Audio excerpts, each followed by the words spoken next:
কচাত করে একটা শব্দ হলো, কিন্তু এক কোপেই কাজ হলো না। মকসেদ পরপর আরো দুটো কোপ দিয়ে ডান হাতের কবজিটা শরীর থেকে আলাদা করে ফেলল। এরপর একই পৈশাচিকতায় সে বাঁ হাতটাও কেটে ফেলল।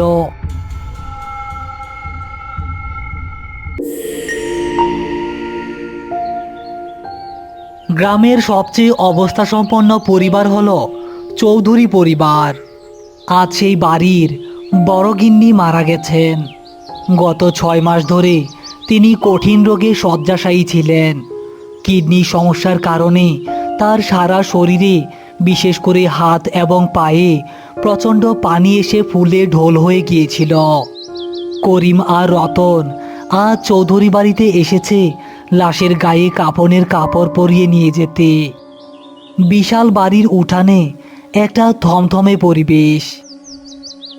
ভাইজান, চৌধুরী গিন্নির শরীরটা দেখছেন? পানি জৈমা কেমন ফুইলা গেছে। চামড়াটা মনে হইতেছে শুইলেই ফাইটা যাইব। আস্তে কথা করতন, বড় লোকের অসুখও বড় বড়ই হয়। বেচারি অনেক কষ্ট পাইয়া মরছে। তুই সাবধানে কাপড়ে গিটি দে, যাতে লাশের কোনো কষ্ট না হয়। রতন লাশের ডান হাতের কাছে কাফনের কাপড়ে গিট দিতে গিয়ে থেমে গেল। লাশের 2 হাতের কবজিতে দুটো বিশাল ওজনের নকশা করা খাঁটি সোনার বালা পরানো। বালা দুটো এতই মোটা যে দেখলেই বোঝা যায় এক একটার ওজন কয়েক ভরি। কিন্তু হাত ফুলে যাওয়ার কারণে বালাগুলো কবজির মাংসের সাথে একেবারে দেবে গেছে। ভাইজান, এই সোনার বালা দুইটা তো এখনো হাতেই রইয়া গেছে। বাড়ির মাইন সেগুলা খোলে নাই কেন? ঠিক তখনই চৌধুরী বাড়ির বড় ছেলে তারিক সাহেব সেখানে এলেন। তার চোখে মুখে শোকের পাশাপাশি একটা বিরক্তির ছাপ। করিম ভাই, ওই বালা দুইটা নিয়া আমরা খুব বিপদে পড়ছি। মায়ের হাত এত ফুইলা গেছে যে তেল সাবান দিয়া অনেক চেষ্টা করছি, কিন্তু কোনোভাবেই বালা খোলা যাইতেছে না। জোর করলে যদি কবজির হাত দিয়ার চামড়া ছিঁড়া যায়। তয় এমন কি করবেন সাহেব? লাশের লগে তো আর দুনিয়ার সোনা দানা কবরে দেওয়া যাইব না। মসজিদের ইমাম সাহেবের লগে কথা বলছি। উনি ফতোয়া দিছেন মরা লাশের হাড্ডি ভাইয়া বা কষ্ট দিয়া গয়না খোলা গুনাহের কাম। তাই সিদ্ধান্ত হইছে বালা দুইটা হাতেই থাক। আপনারা ওইভাবেই কাফন পরাইয়া দেন। হাল্লায় দিলে আমাগো টেকার অভাব নাই। ওই দুইটা বালা মায়ের লগেই মাটির তলে যাক। করিম মাথা নেড়ে সম্মতি দিল, কিন্তু উঠানের এক কোনায় দাঁড়িয়ে এসব কথা শুনছিল মকসেদ।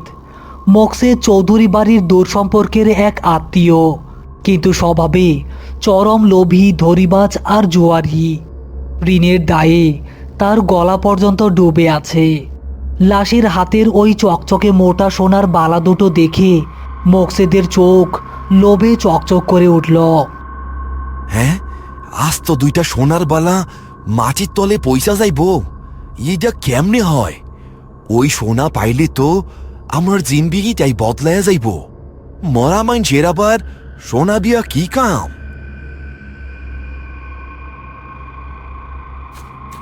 আসরের নামাজের পর চৌধুরী গিন্নির লাশ গোরস্থানে আনা হলো। জব্বার আলী আগে থেকেই একটা বেশ বড় আর সুন্দর কবর খুঁড়ে রেখেছিলেন। করিম, রতন আর জব্বার আলী মিলে খুব সম্মানের সাথে বালাসহ লাশটা কবরে নামিয়ে দাফন সম্পন্ন করল। জানা যায় অনেক মানুষ এলেও দাফন শেষে সবাই চলে গেলে গোরস্থানে শুধু তারা 3 জনই রয়ে গেল। করিম, কামটা কি ঠিক হইল? মাটির তলে এতগুলা সোনা রেখা গেলাম, যদি কোনো খারাপ মানুষের নজর পইরা যায়। আমি জানি জব্বার ভাই, তয় গোরস্থানের মাটি বড় শক্ত পাহারাদার। এই মাটির নিচ থাইকা মরা মানুষের জিনিস চুরি করার সাহস সহজে কারোর হইব না। আপনি আজ রাইতে একটু সজাগ থাইকেন।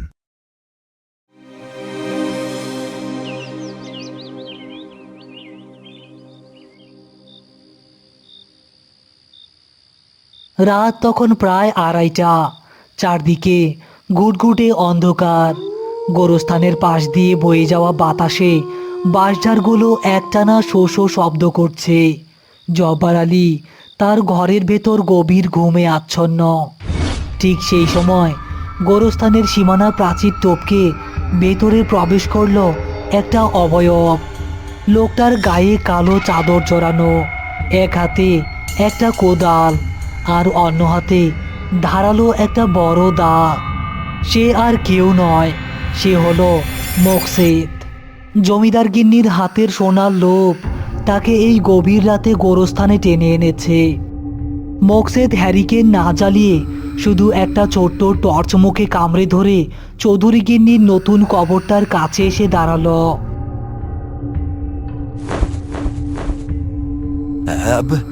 মাফ কইরা দিয়েন গিন্নিমা, আপনি একটু আর এইগুলার কোনো দরকার নাই।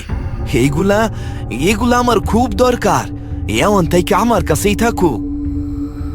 মোকসেদ দ্রুত কোদাল চালিয়ে কবরের কাঁচা মাটি সরাতে শুরু করলো। রাতের নিস্তব্ধতায় শুধু কোদালের কচকচ শব্দ আর মোকসেদের ভারী নিঃশ্বাসের শব্দ শোনা যাচ্ছে। কিছুক্ষণের মধ্যেই সে বাঁশের চাটাই পর্যন্ত পৌঁছে গেল। চাটাই সরাতেই সাদা কাফনে ঢাকা লাশটা বেরিয়ে এলো। মোকসেদ টর্চের আলো ফেলে লাশের হাতের দিকের কাপড়টা এক টানে চিরে ফেলল। সেই নিস্তব্ধ অন্ধকারের মধ্যেও সোনার বালা দুটো টর্চের আলোয় ঝিকমিক করে উঠল। মোকসেদ হাত বাড়িয়ে বালা দুটো খোলার চেষ্টা করল, কিন্তু তারেক সাহেব ঠিকই বলেছিলেন, হাত ফুলে বালাগুলো মাংসে এমনভাবে দেবে আছে যে একটুও নড়ছে না। হ্যাঁ, এমনে বাইর হইবি না তুই, খারা আমি ব্যবস্থা করতাছি। মোকসেদ কোদালটা পাশে রেখে তার কোমরে গোজা সেই ধারালো বড় দাটা হাতে নিল। মানুষের প্রতি সামান্যতম মায়া বা সম্মান তার ভেতরে নেই, আছে শুধু অন্ধ লোভ। সে দাটা উঁচিয়ে ধরে লাশের ডান হাতের কবজিতে সজোরে এক কোপ বসালো। কচাত করে একটা শব্দ হলো, কিন্তু এক কোপেই কাজ হলো না। মোকসেদ পরপর আরো দুটো কোপ দিয়ে ডান হাতের কবজিটা শরীর থেকে আলাদা করে ফেলল। এরপর একই পৈশাচিকতায় সে বাঁ হাতটাও কেটে ফেলল। মোকসেদ কাটা হাত দুটো থেকে রক্তমাখা সোনার বালা দুটো জোর করে টেনে বের করে আনল। সোনার স্পর্শ পেয়ে তার মুখে এক বিকৃত হাসি ফুটে উঠল। বালা দুটো নিজের পকেটে ঢুকিয়ে কাটা হাত দুটো কবরের ভেতরে ফেলে দিয়ে সে তাড়াতাড়ি উপরে উঠে এলো। কাম শেষ, এখন জলদি মাটি চাপা দিয়া পালাইতে হইব। মোকসেদ কোদাল দিয়ে মাটিগুলো আবার কবরে ফেলতে যাবে, ঠিক এমন সময় খুব স্পষ্ট একটা শব্দ তার কানে ভেসে এলো। সোনার বালা একে অপরের সাথে বাড়ি খেলে যেমন শব্দ হয়, ঠিক তেমন শব্দ।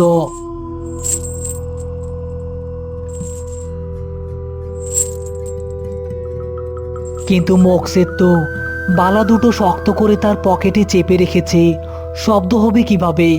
সে আবার মাটি ফেলার জন্য কোদাল তুলল।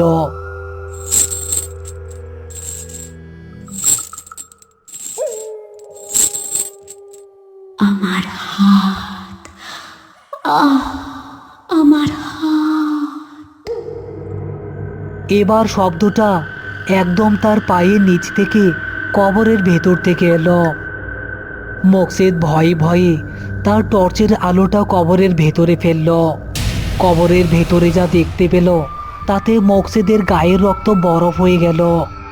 লাশের শরীরটা স্থির হয়ে শুয়ে আছে ঠিকই, কিন্তু যে দুটো হাত সে কেটে আলাদা করেছিল সেই রক্তমাখা কাটা হাত দুটো লাশের পাশ থেকে অনেকটা জ্যান্ত মাকড়সার মতো কবরের দেয়াল বেয়ে ওপরের দিকে ঠিক মোকসেদের দিকে উঠে আসতে শুরু করলো। ইয়াল্লা, এইটা কি? মরা মানুষের কাটা হাত নড়তাছে কেমনে? মোকসেদ টর্চ লাইটের আলোতে স্পষ্ট দেখতে পেল কবরের দেয়াল বেয়ে ওঠা সেই কাটা হাত দুটোর আঙুলগুলো এমনভাবে নড়ছে যেন সেগুলো দুটো বিশাল রক্তমাখা মাকড়সা। হাত দুটো কবরের কানায় পৌঁছে মোকসেদের পায়ের দিকে দ্রুত এগিয়ে আসতে লাগলো। মোকসেদের গলার কাছটা শুকিয়ে কাঠ হয়ে গেল। সে আর এক মুহূর্ত দাঁড়ালো না। টর্চ লাইট আর কোদাল সেখানেই ফেলে দিয়ে পকেটের সোনার বালা দুটো শক্ত করে ধরে সে গোরস্থানের সীমানা প্রাচীর দিয়ে দৌড় দিল। আমার হাত, আহ, আমার হাত দিয়া যা, দিয়া যা। মোকসেদ দৌড়াচ্ছে, কিন্তু তার মনে হচ্ছে পেছন থেকে সেই রিমঝিম শব্দটা তাকে তাড়া করে আসছে। সে একবারও পেছন ফিরে তাকানোর সাহস করল না। সীমানার দেয়াল টপকে সে এক নিঃশ্বাসে গ্রামের রাস্তায় এসে পড়ল।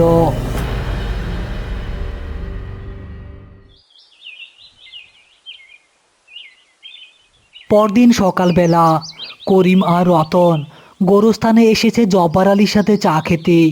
জব্বার আলীর মুখটা আজ খুব থমথমে। জব্বার ভাই, আপনার কি হইছে? মুখটা এমন অন্ধকার কইরা রাখছেন কেন? হ্যাঁ করিম, কাইল রাইতে যা ডর করছিলাম তাই হইছে। গোরস্থানে চুরি হইছে। চুরি? কি চুরি হয়েছে ভাইজান? ফজর পইরা গোরস্থানে ঢুইকাই দেহি চৌধুরী গিন্নির কবরের মাটি আলগা, আর কবরের পাশে একটা কোদাল, দা আর টর্চ লাইট পইরা আছে। কেউ রাইতে কবর কইরা লাশ বাইর করছিল। সর্বনাশ! তার মানে কেউ সোনার বালা চুরি করছে। আপনি লাশ চেক করছিলেন? হ করিম, আমি বেইকা তো প্রায় বেহুশ হইয়া গেছিলাম। জালিম চোরটা শুধু বালা নেয় নাই, লাশের দুইটা হাতের কবজি দা দিয়া কুপাইয়া কাইটা নিয়া গেছে। ইয়া মাবুদ, মাইনষের এত লোভ, মরা মাইনষের হাত কাইটা নিছে। ভাইজান, এই জালিম রে কিন্তু বাইর কইরা কঠিন শাস্তি দেওয়ান দরকার। শাস্তি আমাকে দিতে হইব না রে রতন।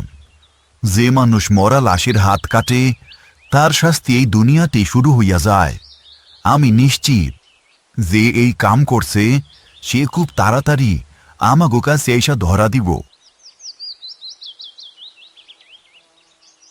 গত 3 দিন ধরে মোকসেদ তার ঘরের দরজা বন্ধ করে বসে আছে। বালা দুটো সে তার পুরনো ট্রাঙ্কে লুকিয়ে রেখেছে, কিন্তু সে কিছুতেই শান্তিতে নেই। প্রথম রাতের পর থেকে অদ্ভুত সব ঘটনা তাকে তাড়া করে ফিরছে। মোকসেদ খাটে শুয়ে আছে, তার চোখ দুটো লাল, চেহারায় চরম ক্লান্তি আর আতঙ্ক। সে যখনই চোখ বন্ধ করে তখনই তার কানে সেই রিমঝিম শব্দটা বেজে ওঠে। হঠাৎ মোকসেদের ঘরের জানালার কাচের ওপর খটখট করে টোকা পড়ার শব্দ হলো। হ্যাঁ, কে কে কে কে ওইখানে? বাইরে থেকে কেউ উত্তর দিল না, কিন্তু টোকা পড়ার শব্দটা আবারও জোরে হতে লাগলো। মোকসেদ ধীরে ধীরে জানালার কাছে গিয়ে উকি দিল। বাইরে কেউ নেই, কিন্তু জানালার কাচের ওপর স্পষ্ট দুটো হাতের ছাপ লেগে আছে, আর সেই ছাপ থেকে তাজা রক্ত গড়িয়ে পড়ছে। মোকসেদ চিৎকার করে পিছিয়ে এলো। ঠিক তখনই তার ট্রাঙ্কের ভেতর থেকে সেই রিমঝিম শব্দটা শুরু হলো। শব্দটা এতই জোরে হচ্ছে যে মনে হচ্ছে ট্রাঙ্কের ভেতর কেউ বালা দুটো নিয়ে সজোরে ঝাঁকাচ্ছে।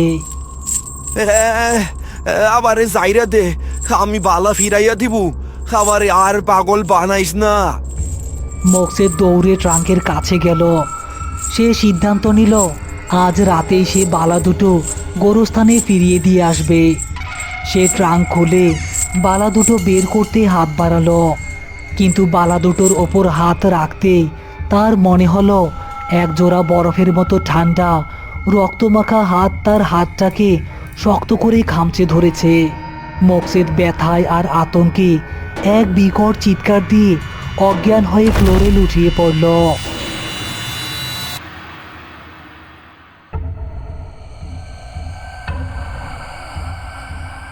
পরদিন সকালবেলা করিম আর রতন গোরস্থানের গেটে বসে আছে। হঠাৎ তারা দেখল গ্রামের কয়েকজন লোক ধরাধরি করে একজনকে নিয়ে আসছে। লোকটার মুখ দিয়ে গ্যাজলা বের হচ্ছে আর সে পাগলের মতো প্রলাপ বকছে। লোকগুলো তাকে গোরস্থানের গেটে নামিয়ে রাখল। করিম দেখল লোকটা আর কেউ নয়, মকসেদ। হ্যাঁ, আমার হাত কাইটা নিয়ে যাইতাছে। রিনিক জিনিক, ওই যে আইতাছে। আমারে বাঁচাও করিম ভাই, আমারে বাঁচাও।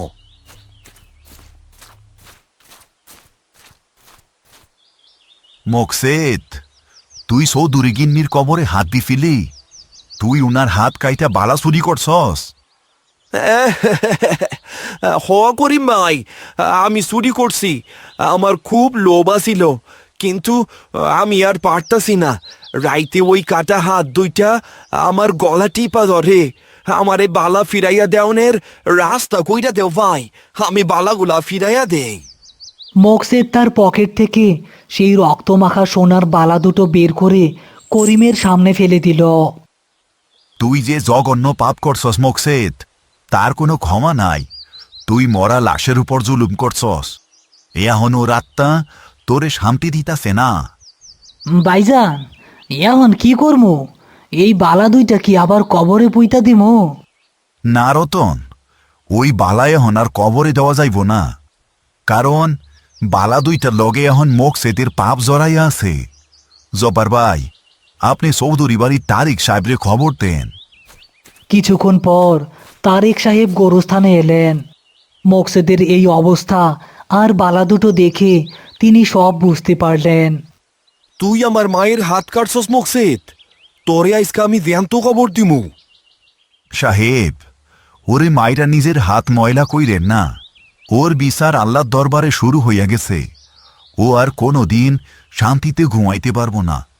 আপনি এই বালা দুইটা নিয়া যান, আর এগুলা বেচা ওই টেকা এতিমখানায় দান কইরা দিয়েন। তাইলেই আপনার মায়ের আত্মা শান্তি পাইব। তারেক সাহেব করিমের কথা মেনে নিলেন।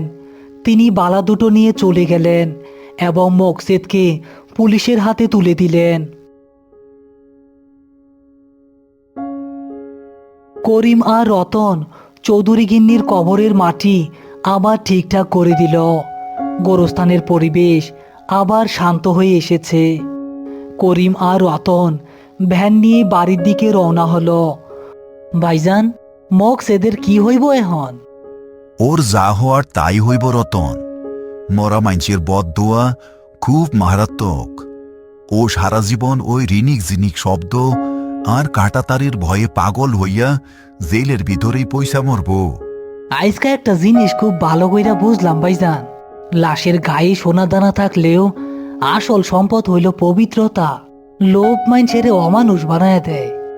ঠিক কইছস রতন। এই গোরস্থানের মাটির নিচে অনেক দামি জিনিস থাকতে পারে, কিন্তু মাটির উপরের মানুষের ঈমান যদি সস্তা হইয়া যায়, তাইলে তার চাইতে বড় অভিশাপ আর কিচ্ছু নাই। পরন্ত বিকেলের রোদ গোরস্থানের কবরগুলোর ওপর এসে পড়েছে। লোভের এক ভয়ঙ্কর অধ্যায় আজ গোরস্থানের মাটিতে শেষ হলো। করিম আর রতন তাদের দায়িত্ব পালন করে আবারও সত্যের পথে এগিয়ে গেল।